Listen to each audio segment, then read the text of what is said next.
వస్తున్నాయి కదా సార్. ఇది ఇప్పుడు వాళ్ళు ఏదైతే యూట్యూబ్‌కి లేదంటే డిజిటల్ ప్లాట్‌ఫార్మ్ కూడా వాళ్ళు తీసుకొస్తానంటున్న ఒక సెన్సార్ సిస్టమ్ ఏదైతే ఉందో అది మంచిదేనంటారా? లేదంటే దానివల్ల ఏమన్నా మనకి ఫర్దర్‌గా ఫ్రీడమ్ ఆఫ్ ఎక్స్‌ప్రెషన్ పూర్తిగా కిల్ అనేది చేసినట్టే. Completely it is against each other. హ్మ్.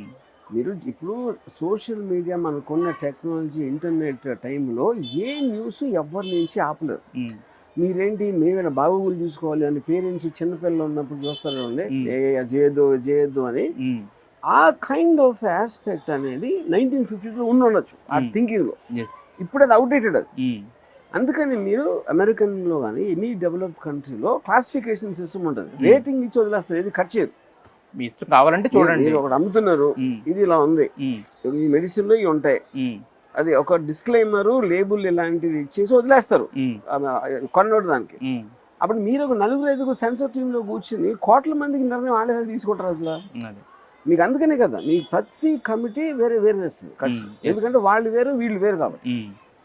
సో వాళ్ళందరినీ మీరు కొలబద్దగా పెట్టుకుని మొత్తం ప్రేక్షకులందరికీ వాళ్ళు మీటర్ అంటే అసలు మీనింగ్ లేదు. Yes. అయితే యాక్చువల్లీ ఈ ట్రైలర్ చూస్తే మీరు రిలీజ్ చేసిన డబుల్ డోస్ ట్రైలర్ వ్యూహం ప్లస్ శబదం చూస్తే దాంట్లో పబ్లిక్ డొమైన్లో ఉన్న సీన్స్ చాలా తక్కువ ఉన్నట్టున్నాయి సార్. దీంట్లో ఇప్పుడు మొత్తం టోటల్ సినిమాలు ఈ 2 సినిమాల్లో చూసుకుంటే కనుక జరిగిన రియాలిటీ ఎంత లేకపోతే ఫిక్షన్ ఎంత అనుకోవచ్చు పర్సంటేజ్? ఇప్పుడు ఫస్ట్ ఆఫ్ ఆల్ రియాలిటీ అనేది తెలియదండి ఎవరికి. ఎందుకంటే ఆ ఇన్సిడెంట్ జరిగినప్పుడు మీరు లేరు. మీకు ఒకవేళ ఉన్నోడు చెప్పినా కూడా నిజం చెప్తాడని లేదు. సో ఇప్పుడు పర్సీవ్డ్ రియాలిటీ ఉంటుంది. పర్సీవ్డ్ అంటే నేను నమ్మిన నిజం వేరు ఉంటుంది, నేను నమ్మింది వేరు ఉంటుంది. ఓకే. అప్పుడేంటి మన ఇద్దరం లేనప్పుడు ఏ నిజం నమ్మబుల్గా ఉంది అనేది పాయింట్ ఆడ.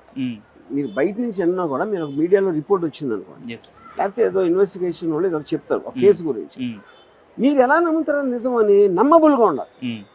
That is the whole point. దగ్గరగా ఉండాలి రియాలిటీ అంటే కాదు నమ్మబుల్, దగ్గర వేరు. దగ్గర ఎవరికి తెలీదు. మీరు ఇలా జరిగింది అని చెప్పారు అనుకోండి, ఆ ప్రాసెస్ మీరు కనెక్టింగ్ డాట్స్ అన్ని కరెక్ట్గా ఉంటే మీరు నిజం అని నమ్ముతారు.